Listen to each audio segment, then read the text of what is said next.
Yeah, the government shut down, but you don't have to. Hey guys, it's Cristin. Welcome back to Shutdown, Not Shaken, where we're finding calm and clarity in the midst of uncertainty.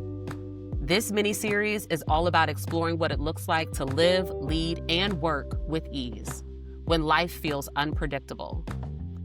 Today's episode is all about learning to receive support. And listen, I didn't realize how hard that was for me until I was forced to slow down. Have you ever noticed how quickly "I got it" rolls off your tongue? Somebody asks you if you need help, and before they even finish the sentence, you say, "Nah, I'm good." But are you? So yeah, I used to think that independence was strength, that handling everything on my own was proof that I could handle anything. But here's the truth. If you have to sit with it, refusing support isn't strength. It's self-protection. It's a false sense of control. And for some of us, it has been a survival tactic. We learned early, from family, from work, from the world, that needing help made us look weak or unprepared. Especially as Black women, we're praised for being resilient, for being the ones who figure it out. But what happens when the strength becomes a wall instead of a shield? So about 10 years ago, I was a participant in an experiential coaching program.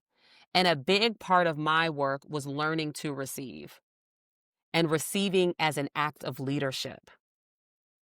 Because up until that point, I thought leadership was about doing everything myself.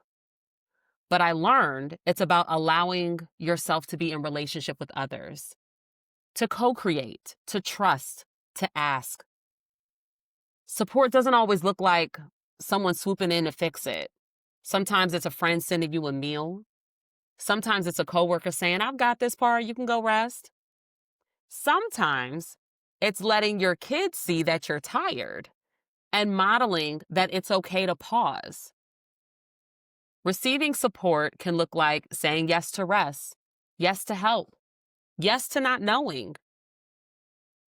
And that is something that I've had to learn, not in theory, but in practice. When the government shut down, I had a choice.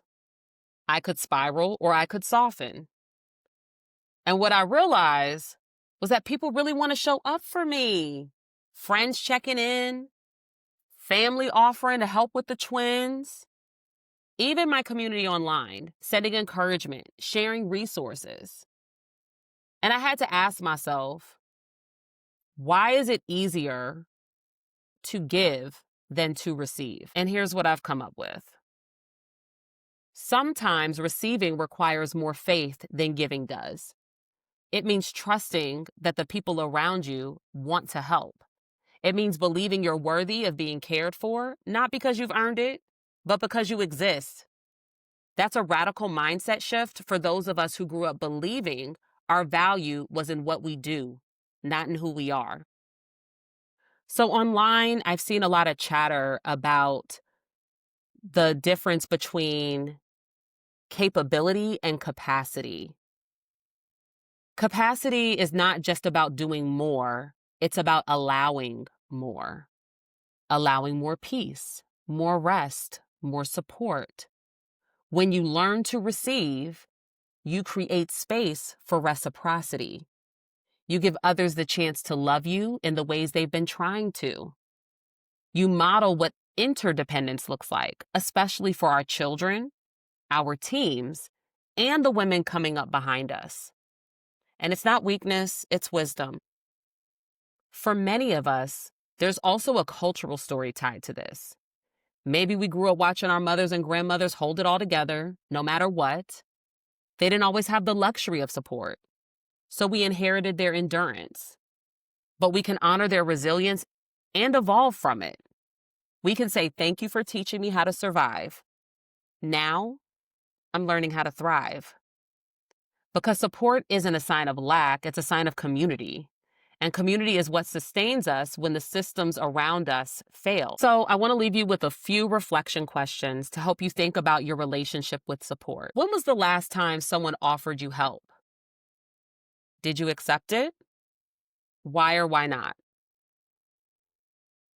What would it look like to receive support without guilt or explanation? How do you want people to feel when you offer them help? And can you allow yourself to feel the same way when the roles are reversed? Learning to receive support is an act of self-trust. It's saying, I am worthy of care, even when I'm not producing. It's allowing life to meet you halfway. So today, if someone offers to help, try saying yes, even if it feels small. Because every yes is a quiet rebellion against the lie that you have to carry everything alone. Thank you for sharing space with me today. And remember, the government shut down, but you don't have to. And if it's still shut down, I will see you tomorrow.